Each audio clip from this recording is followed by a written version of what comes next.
Here we are in Dubai, fellas.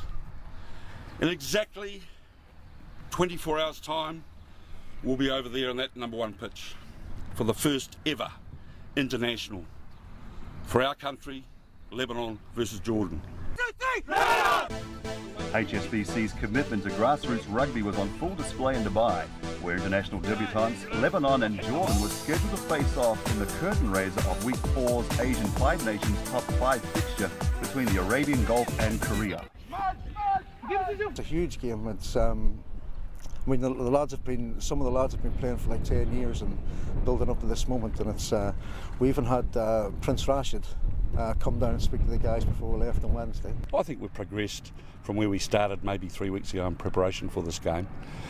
You won't see a high skill level throughout the match, but I've really concentrated on developing decision-making skills under pressure.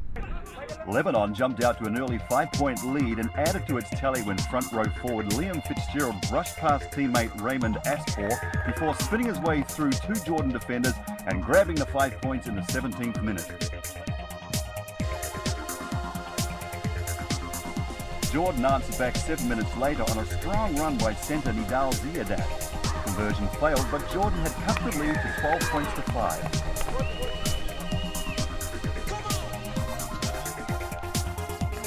As Lebanese coach Robbie Yule looked on, his side reversed any momentum the Jordanians had established when winger Wahail Harb found space in Jordan's cover defence. Quick ball at the ensuing breakdown and a couple of nifty passes was all it took to free number 8 Hersham Bay and send the coaches to their respective locker rooms in completely different mindsets. At 24-5, we should not lose from here, fellas. We should not lose. The ball needs to come back quicker. It's pretty slow and coming back. Okay, so forward, when you get the ball back quick, you know it's 2 blacks and a green. Okay? Lads, come on, get your heads up. Pick your heads up for this game. Jordan narrowed the deficit to 24-8 on a penalty from fly half Jamal Mesri. And minutes later looked poised to score again, but the Lebanese defence held firm, as they would for the entire second half. The only other score in the half was a Lebanon penalty that rounded out the final score 27-8.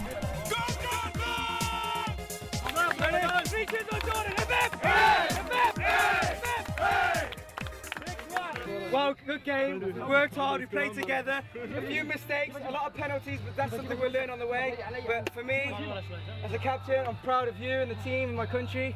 So one more last time. Lebanon on 3. 1, 2, 3. Lebanon! Asian Five Nations has been a tremendous development tool for the game. I've seen a lot of the participating nations play both in 7s and 15s over the last 3 years, and I've seen a huge improvement, a massive improvement in game sense, in game experience, and you only get that through playing the game. So I think the competition is fabulous, with the great support of HSBC and a well-organised competition now getting some real exposure through cable TV right throughout Asia and all across the world, so it's great. Week 4's featured top 5 match was a desert affair, with the home side Arabian Gulf taking on Korea in Dubai. The hosts were looking for their second victory of the 2010 campaign after a surprising win over Hong Kong 2 weeks earlier in Bahrain. But it was winless Korea who jumped out to an early lead through scrum half Park Wan-yong. The score remained 7-0 until Gulf winger James Love nailed the first of 2 penalties that eventually brought the hosts to within 1.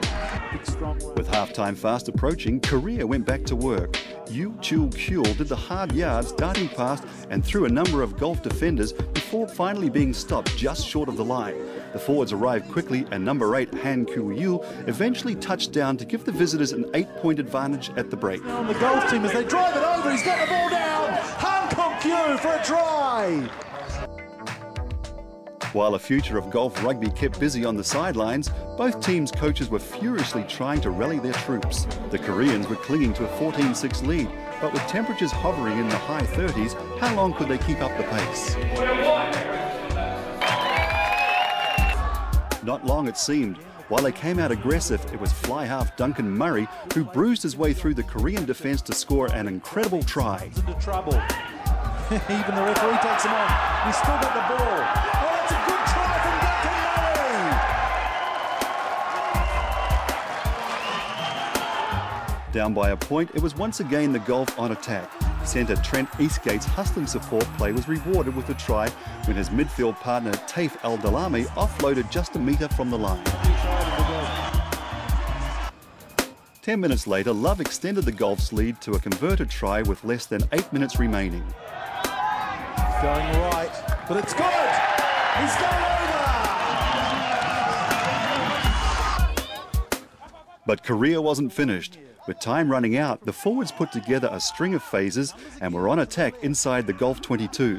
The visitors were able to spin the ball wide and winger Jae Chae-yong crossed over in the corner. He's got the ball down, forced the ball, And it's a try. and it is a try. The resulting conversion attempt from Oh Young Hwang never had a chance, and the Arabian Gulf had their second win of the tournament. 2 years after being winless and relegated from the top 5, the Arabian Gulf come back with 2 wins and cement their position for the 2011 competition. So penalties proved costly for Korea, who dotted down 3 times but were unable to come away with a win.